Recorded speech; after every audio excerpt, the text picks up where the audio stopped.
From the Cronkite studios in downtown Phoenix, this is Cronkite News. A record-breaking number of viewers watched the first presidential debate, but not only on TV. Plus, what experts had to say about what's next for the presidential candidates and Arizona politics. And a new report tells us which age group is smoking more medical marijuana in the country, and it might surprise you. Cronkite News starts now. Good evening and welcome to Cronkite News on Arizona PBS. I'm Alex Capriello. And I'm Alexis Ducrath. Thank you for joining us. Monday's presidential debate marked the most watched debate in history, with more than 81 million television viewers across all channels. I have a feeling that by the end of this evening, I'm going to be blamed for everything that's ever happened. Why not? Why not? Yeah, why not? I will release my tax returns against my lawyer's wishes when she releases her 33,000 emails that have been deleted. After finally making it to the same stage, it didn't take long for both candidates to fire attacks at each other.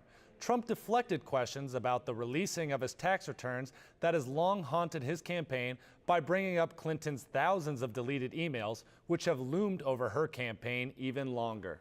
Both candidates are back on the campaign trail today. Before Hillary Clinton took off for a rally in Raleigh, North Carolina, she spoke with reporters about last night's debate. We had a great time last night, and I have to say I was thrilled. I felt so positive about it. Tomorrow, Hillary Clinton is scheduled to speak in New Hampshire with Senator Bernie Sanders about her plan to make college more affordable. Donald Trump spoke at a town hall in Miami this afternoon, telling people that he thought he did very well and he enjoyed himself during last night's debate. Well, I really enjoyed it. It was, I guess, the numbers came out, over 80 million people watched, so that's one of the biggest shows in the history of television. We won almost every single poll, CBS and Drudge and Slate and Time Magazine and all of them. Trump also said last night was a very important moment when the two candidates were able to talk about all the important issues. And people didn't just watch at home, they gathered together with other politically minded people to see the sparks fly and share their thoughts on social media. While people gathered at bars and restaurants to watch the debates, they were also watching their phones. This is really the best way to reach the millennial crowd. They're not reading newspapers like people as old as me. Got to meet the voter where they're at, right? So if the millennials are on social media, then let's take the debate and the race to them. To take a look at both sides, I headed to two different watch parties. And I found no matter who you were rooting for, millennials aren't the only ones taking advantage of these different platforms. Both campaigns are tweeting out live fact-checking. They're tweeting out quotes and videos. So people just watching the debate, like you and me, they're no different. Trump actually had his own Snapchat filter tonight. And those tweets may change the minds of millennials. They have to understand loud and clear that if they vote third party, that's great, but they're basically electing someone who I think would be terrible for this country, and that is the Trump and Pence ticket. Millennials don't really have cable. They like to watch everything on social and get their news that way. So we're really hoping that younger voters will turn out in bigger numbers and be more informed. Regardless of the medium chosen to watch the debate, there was passionate support for the candidates. We have to really listen and get out and vote, and we have to vote Hillary Clinton. You saw that Trump is very forthcoming, and he was not backing down at all, and he definitely stood his ground. We are now 2 weeks away from the next presidential debate, which will be held in St. Louis at Washington University. ABC correspondent Martha Raddatz and CNN anchor Anderson Cooper will be moderating, with half of the questions made up from citizen participants and the other half from moderators pulling from public interest on social media. Our Public Insight Network Bureau wants to hear what you think was missed at the debate and what you want to see at the next one. Republican Susan Allen wants to ask, why does one think she can bring in hundreds of thousands of Syrian refugees safely and the other sees the threat of terrorist infiltration?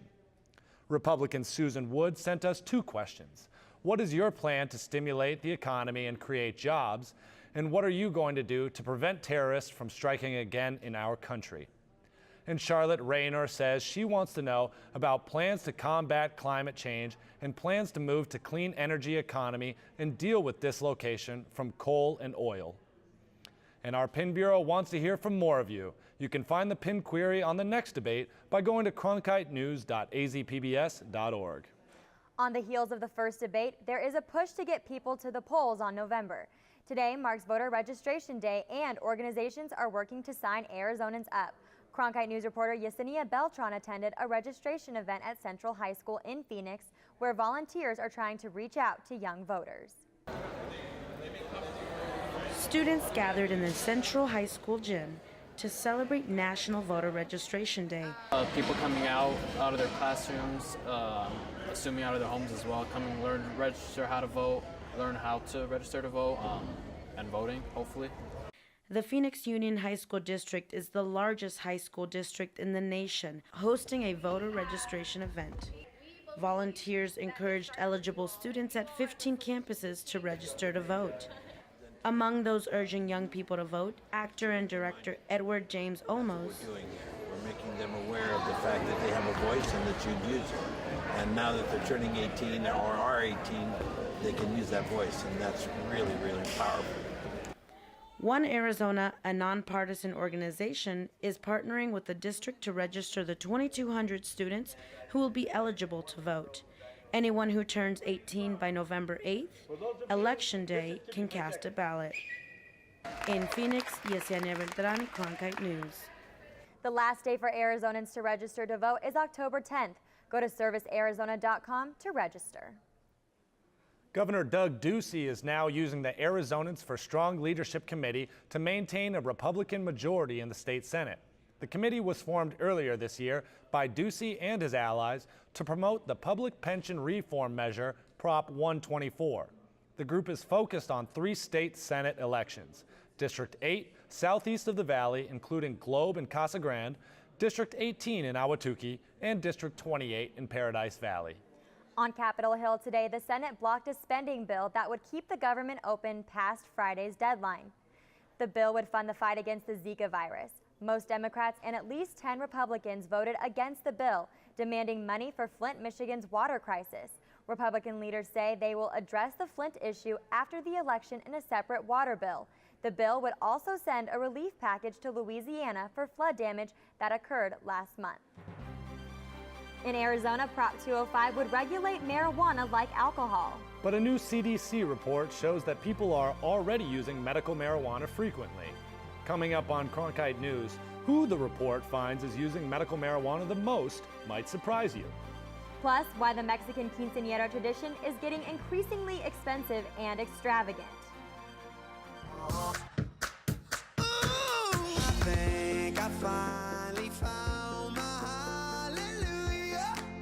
I've been waiting for this moment all my life now. All my dreams are coming true, yeah. I've been waiting for this moment. It's good to be alive right about now.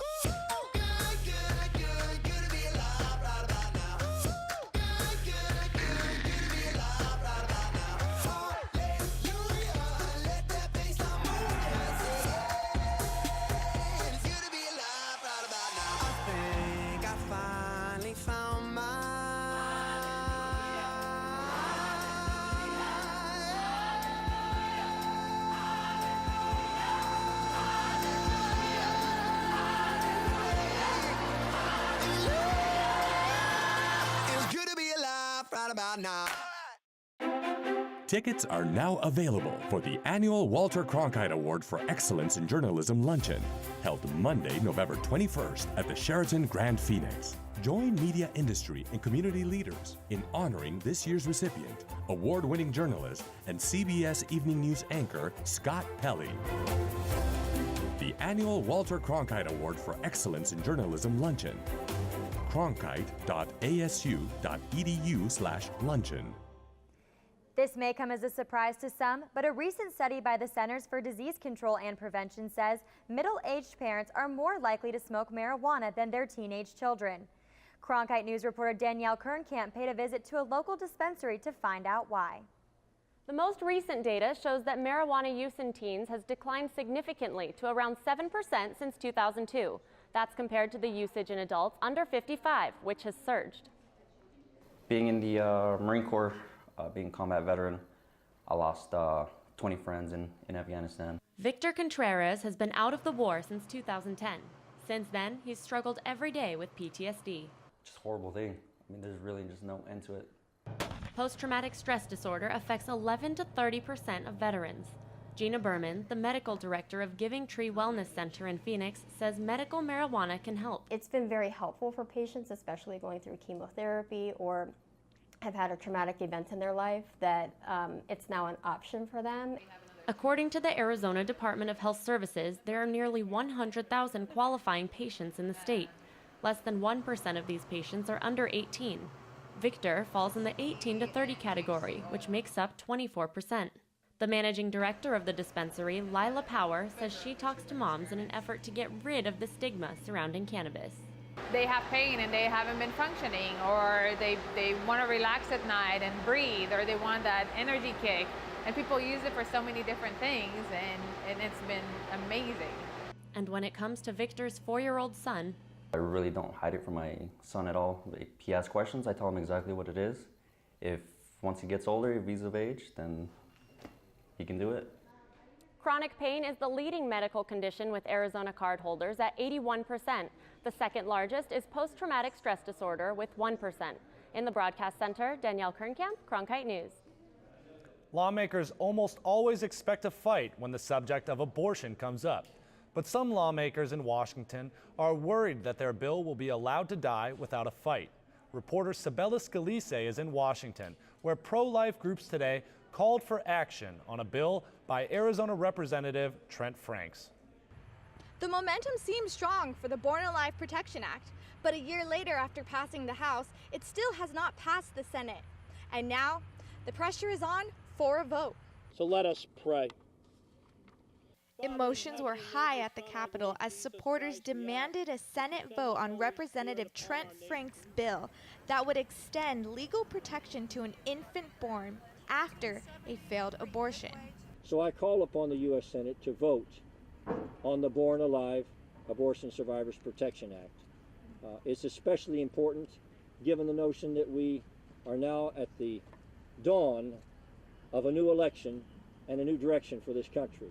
At a House hearing last week on the bill, author Terry Beatley said she saw just as many people for the bill as there were against it. But minds can change, said Beatley, who just wrote about a doctor who changed from pro-choice to pro-life. The story not only of the evilness and the wrong-headedness of abortion and how a scientific mind can be changed, but it's also, as Trent alluded to, a story of redemption. What a great message that is. Now is the time to change minds in the Senate, Beatley said. It's time to put a little pressure on Senator Mitch McConnell. Pick up the phone, call the Senate, put pressure on them to hear this bill. The clock is ticking due to the Senate's upcoming recess. But advocates are very hopeful that in this limited time, minds will change. In Washington, Sabella Scalise, Cronkite News. Meanwhile, a Center for Arizona Policy report shows that the number of abortions in Arizona have actually decreased.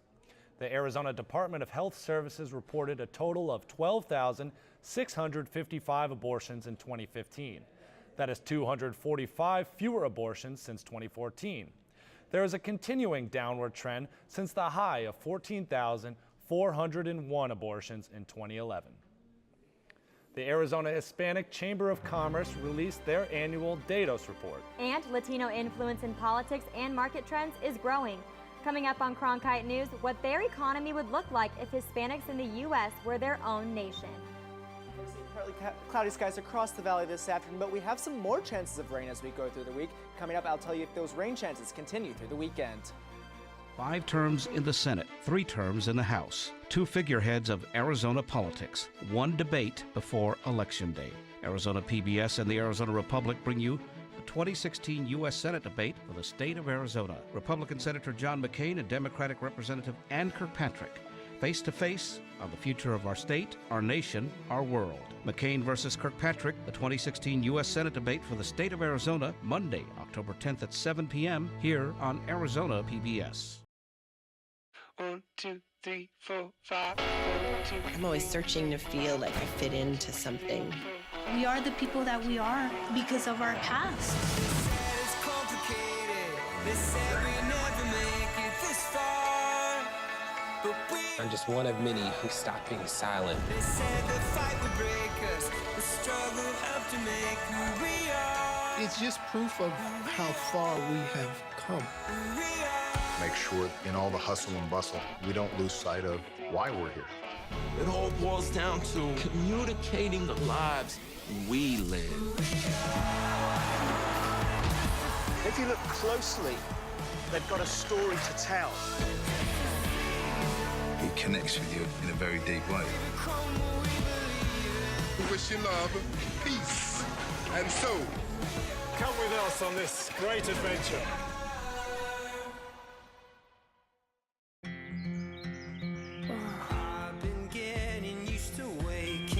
Come and play with us. Onward and onward!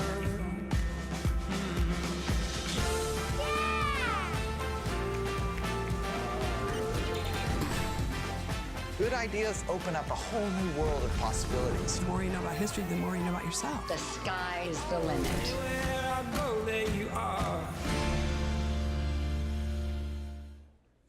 As the Hispanic population grows, so does its influence in business and politics.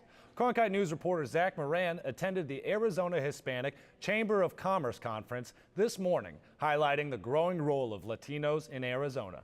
The ballroom at the Arizona Biltmore was filled to capacity this morning. Here, people from all over gathered for an event focusing on the impact of Latinos in elections and the economy, both in Arizona and the nation. If we were a nation economically, Latinos in the United States, we would have a larger impact than the GDPs of every other Spanish-speaking country in the world. Former U.S. Secretary of Housing Henry Cisneros was one of the keynote speakers. He says that the Latino voter turnout in this election is especially important. The Hispanic vote could be decisive. This election could be very close. And there are states like Florida, Colorado, Virginia, and yes, Arizona, where the Latino vote could be the difference. The Arizona Hispanic Chamber of Commerce released their annual Datos report that tracks the changes in population, economy, and the overall Hispanic market trends.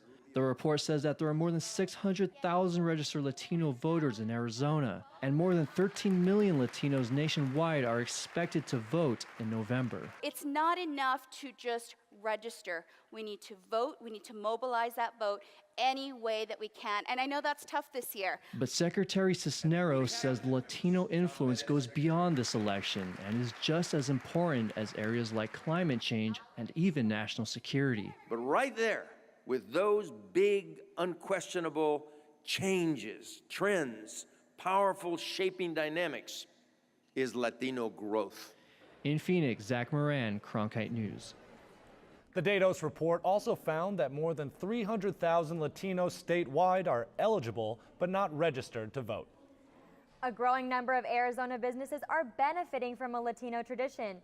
Quinceañeras are a coming-of-age celebration for 15-year-old girls, and as Cronkite News reporter Lillian Griego shows us, for some families, it's a reason to splurge. I've been wanting a quinceañera since I was 6 years old. In June, Lisette Ravago's dream came true. The Italian food was bomb, was really good, and my dresses came out beautiful, and my chambelanes did the vibes really good, and my parents just looked amazing. This picture with my dress. But all this cost a lot of money. Lisette says that her parents spent as much as $30,000 on her party, and businesses like this dress shop benefit. Over one weekend, there could be 3 quinceañeras, and the next, 6 or 7. Quinceañera dresses come in all sizes, colors, and styles, and the price is different. For example, this one is $400, but this gold one over here is $1,000. There are also event planners like Claudia Morgado, who does both weddings and quinceañeras. She owns this reception hall. You have to talk to the DJ how they're going to plan it. You have to be talking to the photographer how they are going to plan the same day. We need to get together on the food, how the food is going to get done, what time. So is it all worth it? The best memory was that I actually spent time with my family, and I just know I'll have this memory for the rest of my life until I have a daughter someday. While many cannot afford an expensive quinceañera, families find a way to celebrate tradition. Lilian Griego, Cronkite News. Arizona Snowball installed the state's first high-speed 6-person chairlift this morning. The new high-speed chairlift has 1,546 vertical rise with views of the Grand Canyon, giving it its name, the Grand Canyon Express. 80% of Snowball's terrain can be accessed by the new lift, which is scheduled to open in November. The state park system wants to more than quadruple the number of rental cabins it operates at sites statewide. A legislative oversight committee's recent endorsement of the plan cleared the way for Arizona state parks to solicit proposals for 100 additional cabins at 6 parks. The plan would have the park system pay a fraction of the cabin's upfront costs, with most of the costs paid by a vendor who would provide the cabins. The state and the vendor then would share the rental revenue. Parks with the new cabins would be relocated to Cattail Cove at Lake Havasu, Lost Dutchman in Apache Junction, Dead Horse in Cottonwood, Roper Lake near Safford, Alamo Lake north of Wendon, and Buckskin Mountain near Parker. There's still no snow in northern Arizona, but what about rain coming to the valley? Let's check in with Tyler at the Forecast Center. Tyler? Alex, we've had waves of rain moving through the Phoenix area all day. We have a low pressure system off to our south, and as you can see, those rains kind of looping in on around it all day today. And as we work over the next 24 hours, that low pressure system is actually going to move up to the north. This is 7 a.m. tomorrow morning. As you notice, we have some rain mainly to the east of Phoenix, but some of that rain could be here in the valley. So tomorrow morning, I'd set your alarm maybe a few minutes ahead, just in case there are some traffic problems and we do have some rain tomorrow morning. As we look through the day on Wednesday, that low is going to kind of move up north, and we see that classic monsoon activity where we have some pop storms, mainly in the mountains to the north of us, but some of those could work their way down into the valley as well. So about a 10% chance of rain tomorrow. Working through Wednesday and into Thursday, mainly just cloud covers. Any storms are well off to our east. As we take a look at the rest of your day, 24 hours from now, 6 p.m., 88 degrees with that 10% chance of rain. Going to bed tonight, 82 degrees with cloudy skies. 7 a.m., waking up to that 20% chance of rain, 87 degrees. And tomorrow afternoon, as you get off of work, 93 degrees with about a 10% chance of rain. But if we do see cloudy skies tonight, we do have an International Space Station flying over. You'll see it mainly to the southwest of Phoenix. Just look to the southwest, just about above the horizon. It's going to be visible for about 3 minutes. So if we see those clear skies tonight, definitely take a look at that. As we take a look at the rest of your forecast, Thursday, 10% chance of rain at 94 degrees. And on Friday, that is the official end to our monsoon season. And then for monsoon rainfall, we've seen below average at Sky Harbor, but in the north of the valley, we've seen above normal rains, like in spaces like Cave Creek and those areas up there. As we take a look at the rest of the weekend, 95 and 94 degrees on Saturday and Sunday with sunny skies. We dip down to 88 degrees on Monday. Tyler Klaus, Cronkite Weather. SpaceX is unveiling how the company plans to transport humans to Mars. This comes a week after NASA announced its plans to put man on Mars by 2033. Coming up on Cronkite News, a look at Elon Musk's plan for the solar system. The confidence to lead our country. This isn't reality television. I feel like Hamilton reached out from history and wouldn't let me go until I told his story. I make no apology for my actions. I would do the same again. How we come so far and yet have so far to go. Right there, coming up.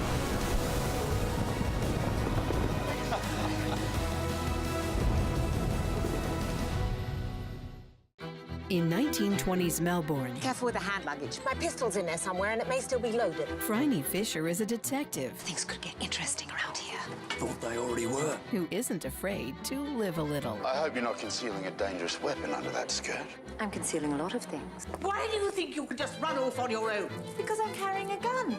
The irresistible series, Miss Fisher's Murder Mysteries. Saturday night at 10 on Arizona PBS. Hi, I'm Charlie Rose. As part of the Walter Cronkite School of Journalism and Mass Communication at ASU, Arizona PBS is providing a state-of-the-art venue for the next generation of journalists. From newsrooms in Washington, Los Angeles, and here in Phoenix, students engage in real-time, real-world news reporting, broadcast production, and online innovation. The Cronkite School and Arizona PBS working together in new ways to bridge the classroom to the community in the digital age. After releasing a new video showing its ambitious plan to send humans to Mars, SpaceX CEO Elon Musk laid out his plan at the International Astronautical Congress to fund the decades-long project, which includes making humans a multi-planetary species. For their first mission to Mars, the company plans to use a rocket to send people into orbit around Earth to get the astronauts on their way to Mars. The company will send the spaceship's boosters back to Earth, then relaunch with a refueling tank for the spaceship. Cronkite News is proud to be the news division of Arizona PBS. Here's what's coming up on Arizona Horizon and PBS NewsHour. On the next Arizona Horizon, we'll hear how nonprofits can better communicate their messages, and we'll look at a program that's keeping track of hummingbirds as they migrate around the state. That's on the next Arizona Horizon. I'm Judy Woodruff on the next NewsHour. Where do the campaigns stand after the first presidential debate between Hillary Clinton and Donald Trump? That's Tuesday on the PBS NewsHour. That's it for Cronkite News tonight. Thank you for joining us. For top Arizona stories anytime, go to cronkitenews.azpbs.org.